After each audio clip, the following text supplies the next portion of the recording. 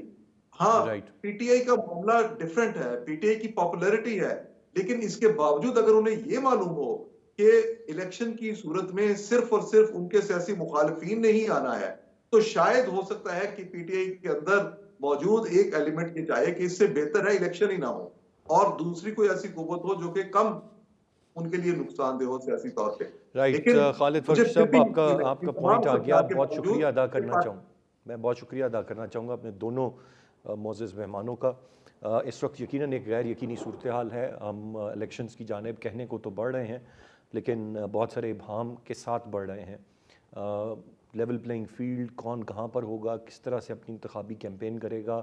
کتنے free and fair elections ہوں گے, یہ تمام تر سوالات ہیں جن کے جواب واضح طور پر آج بھی موجود نہیں ہیں.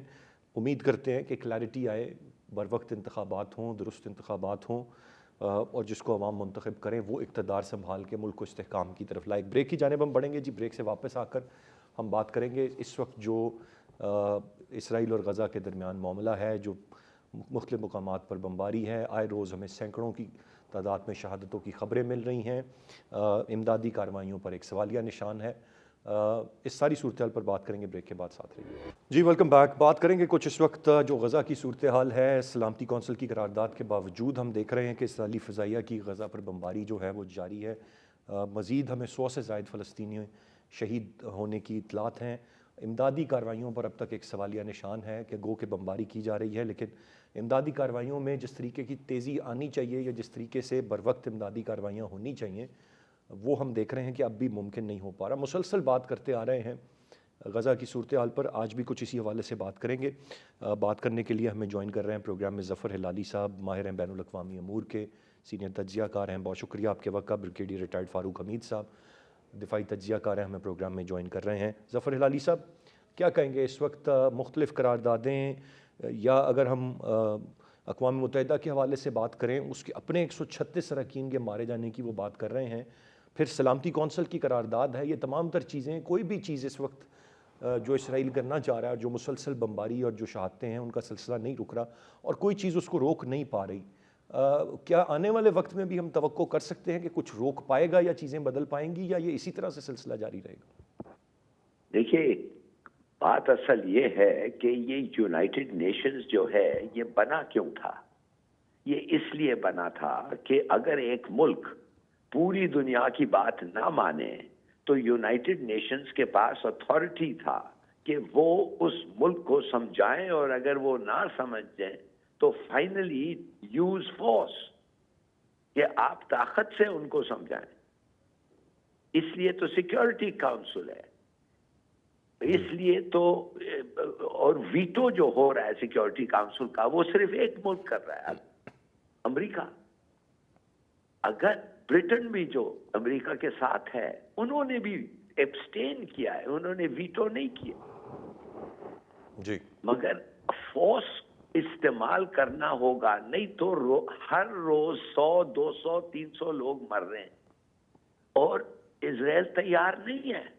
اور اس لیے وہ تیار نہیں ہے کہ امریکہ تیار نہیں ہے, بائیڈن صاحب تیار نہیں ہے. دیکھیے بائیڈن نے کہا ہے کہ آئی ایم اے زائنسٹ. زائنسٹ کا مطلب وہ ہے جو نتنیاہو ہے کہ وہ سپیریورٹی آف دا جو ہے. وہ کہتا ہے, کھلا کہتا ہے, I am a زائنسٹ, I am a Christian زائنسٹ. میں مانتا ہوں کہ ان لوگوں کو یہ تو اگر وہ, اور مگر وہ کیوں کہہ رہا ہے نہ پتہ نہیں وہ زائنسٹ ہے کہ نہیں, وہ اس لیے کہہ رہا ہے کہ الیکشنز آ رہے ہیں اور ایک جوئش لابی جو ہے وہ ڈیسائیڈ کرے گی اس الیکشنز کو. وہ ہر الیکشنز کو ڈیسائیڈ یا میٹیریلی افیکٹ کر سکتا ہے, اگر وہ فیصلہ نہ کر سکے تو میٹیریلی افیکٹ کر سکتا ہے. تو اگر یہ سب باتیں نہ ہوتے تو اب تک ان کو سمجھاتا اور اب تک ان کو کہتا. اب دیکھیے بات اس سے بھی آگے چلے گئی ہے. اب یہ 2 اسٹیٹ سولوشن بھی کافی نہیں ہے. اس لیے کہ یہ 2 اسٹیٹ جو سولوشن جو ہونا تھا وہ اب 2 اسٹیٹس نہیں ہو سکتا. اسرائیل چاہتا ہے کہ سب فلسطینیوں کو نکال دے ویسٹ بینک سے اور غازہ سے, اور وہ جا رہے ہیں, وہ نکلیں گے, وہ مر رہے ہیں. 21 ہزار تو مار دیا ہے انہوں نے. اور جدھر ان کو وہ کہتے ہیں کہ تم لوگ جاؤ بچنے کے لیے ہماری بمباری سے, جدھر وہ جاتے ادھر ہی آ کے بمباری کرتے اور کہتے ہیں ادھر سے نکلو کسی اور جگہ جاؤ, اور جدھر وہ جاتے ادھر پھر ان کو بمباری کرتے. اچھا ہلالی صاحب, آپ نے ابھی فرمایا یوز آف فورس کی تو بات بالکل, اور آپ نے کہا نہیں ہو رہی کچھ اس طرح کیونکہ امریکہ نہیں چاہتا. یہ تو ہم شاید توقع, مطلب ہونا تو آئیڈیلی چاہیے لیکن توقع نہیں کر رہے کہ اس طرح کی کوئی چیز آئندہ بھی ہو. لیکن کچھ جنگ کے بھی اصول ہوتے ہیں, اور اگر کوئی امداد یا امدادی کارروائیاں ہیں یا امدادی سامان ہے, اس کے حوالے سے بھی اتنی شدید مشکلات پیدا کرنا اور اس پر بھی پوری دنیا کی خاموشی, اس پر کیا کہیں گے سر؟ نہیں دیکھیے, یہ جو ہو رہا ہے تو یہ تو country to the laws of war ہے. یہ وہ کرائمس ہے, لوگوں کو پیاسے مارنا, ہسپتالوں کو بم کرنا, مگر ان کو فکر نہیں ہے. دیکھیے اگر امریکہ ان کو بم نہیں دیتا, اگر امریکہ ان کو اپنی ہوائی جہاز نہیں دیتا, یہ کس سے لڑتے؟ اور کون سا ملک ہے, کون سا عرب ملک ہے جو اس وقت تیار ہے ان سے لڑنے کے لیے, جو ایک کمپلیکیٹنگ فیکٹر ہو سکتا ہے؟ یمن کو بھول جائے, وہ تو ادھر پانی, سی سیپریٹس دیم. مگر آپ سے میں یہ کہہ رہا ہوں کہ یہ ایک وقت تھا جو امریکہ اگر ان کو کہتا مان جاؤ سیز فائر, اور جب تک تم نہیں مانو گے تمہارے کو بم نہیں ملیں گے, ہتھیار نہیں ملیں گے, ہماری امداد نہیں ملیں گے, وہ کچھ نہیں کر سکتے. آپ درست کہہ رہے ہیں, ابھی تو بم بیچے ہیں امریکہ نے اسی جنگ کے دوران دوبارہ سے اسرائیل کو. میں بریگیڈ صاحب کی رائے ذرا لے لوں. بریگیڈ صاحب, how do you see the situation? کیا it's only U S to be blamed? پوری دنیا کا قصور ہے, ایک خاموشی ہے, یوز آف فورس کی تو کوئی بات ہی نہ کرے, اتنا ہی کوئی زور لگا کے کہہ دے کہ بھائی خدا را کو جنگ کے جو اصول ہیں ان پر ہی قائم رہیں, ان پر ہی برقرار رہیں, آپ بچوں کو نہ ماریں, خواتین کو نہ ماریں, آپ امدادی کارروائیاں ہونے دیں, اسپتال چلنے دیں, خوراک پہنچنے دیں, یہ کہنے سے بھی دنیا آ رہی ہے سر. بسم اللہ الرحمن الرحیم, بہت شکریہ. پہلے تو میں آپ کو اور آپ کے چینل کو کی گریٹنس کی تعریف کرنا چاہ رہا ہوں, ان دا سینس کہ پورا پاکستانی میڈیا جو ہے شاید وہ تو فلسطین کو, غزہ کو بھول ہی گیا ہے, اور ظاہری بات ہے بہت کم ہم سنتے ہیں کیونکہ ہم خود اپنے پاکستان کے انٹرنل معاملات میں اتنے انوالو ہو چکے ہیں کہ فلسطین جو ہے وہ کافی دور ہے. اور تو پہلے کافی پاکستان میں ایک سینٹیمنٹ تھا جو چل رہا تھا, سینٹیمنٹ تو قائم ہے, لوگوں کے دلوں میں قائم ہے. لیکن بہرحال دیکھیے بات یہ ہے کہ اس وقت اگر ہم نے کسی ملک کو سلام کرنا ہے تو وہ یمن کا ملک ہے. ان کی وہ جو ہوتی قوم ہے ان کو سلام کرنا ہے, یمن کی مسلح افواج کو سلام کرنا ہے کہ وہ ایک واحد عرب ملک اگر آپ ان کو کہیں تو جو کہ اوپنلی جنہوں نے اسرائیلیز کے خلاف کارروائی کی ہے, جتنی ان کی طاقت میں ہے, جتنی ان کی کیپیبلٹیز میں ہے, ان کے کئی جہاز انہوں نے ڈبوئے ہیں ریڈ سی کے اندر, اور مجبور کر دیا ہے کہ امریکہ جو ہے وہ کہے جناب ہم اپنے شپ وہاں پہ بحری جہاز بھیجتے ہیں, وار شپس بھیجتے ہیں, جن کے جوائن کرنے میں اٹلی نے, اسپین نے, سب نے, برطانیہ نے انکار کر دیا. بٹ ہیونگ سیڈ دیٹ, میں یہ سمجھتا ہوں کہ international law, international norms, human rights, civil rights, humanitarian معاملات, وہ تو سارے ملٹی پلائی بائی زیرو ہو گئے. اور یہ یونائٹڈ نیشن تو مور آف کیا اس کو بولتے ہیں, اس کو بند ہی کر دیں تو بہتر ہے. کشمیر کے معاملے میں بھی وہ کچھ نہیں کر سکا, وہاں پہ جو جینوسائیڈ ہوتا رہا کچھ نہیں کیا لوگوں نے. صرف وجہ یہ ہے کہ اسرائیلیز کو پوری سپورٹ حاصل ہے ویسٹ کی, ویسٹرن نیشن کی, خاص کر امریکہ کی, برطانیہ کی, فرانس کی, یہ تمام ممالک جو ہیں وہ سپورٹ کریں, ان کے اپنے ویسٹرن انٹرسٹ ہیں. اور زیادہ شرم کا مقام میں سمجھتا ہوں وہ عرب ممالک کا ہے. عرب ممالک کے پاس جو اتنی بڑی بڑی افواج ہیں, اتنی بڑی ایئر فورس ہیں, نیویز ہیں, وہ خاص کر میں ایجپٹ کی بات کر رہا ہوں, ٹھیک ہے نا جی. آپ مجھے یہ بتائیں, and even for that matter Turkey, وہ ان کی بس یہی ہے, ہیومینیٹیرین پاز کی بات کی, وہ چلے 2 دن کا پہلے ہو گیا, 3 دن کا, پھر کوئی 3-4 دن کا سیز فائر ہوا کہ پرزنرز ایکسچینج ہو جائیں گے, وہ انہوں نے کر دیا. لیکن other than a little bit of rescue